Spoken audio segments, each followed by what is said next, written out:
Alaikum wa rahmatullahi wa barakatuh. Alhamdulillahi rabbil alamin.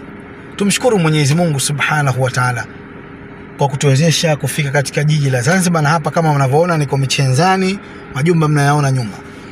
Leo nataka nizungumze neno moja tu, na kwa wale watu ambao wanafuatilia katika masuala ya madini, masuala ya kito, masuala ya pete, watakuwa wanajua nazungumza jiwe la yakuti au kito chekundu, pete ya kito chekundu cha jiwe la yakuti.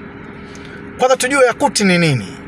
Baada kujua yakuti ni nini, halafu nitakuja kueleza sasa hilo jiwe la yakuti. Yakuti ni rubi labda uelewe. Lakini je, rubi rangi ya kito chekundu itakusaidia katika maisha yako kwa namna gani ukivaa mkononi pete ya rubi au ya yakuti? Mwenyezi Mungu Subhanahu wa Ta'ala ameitaja kwenye Qur'ani kabisa. Akasema Allah Subhanahu wa Ta'ala kwamba watu wanawake wa peponi watakuwa wazuri, kaannahunna alyaqutu walmarjan, kwamba hao wanawake wa peponi watakuwa wanang'ara kama yakuti.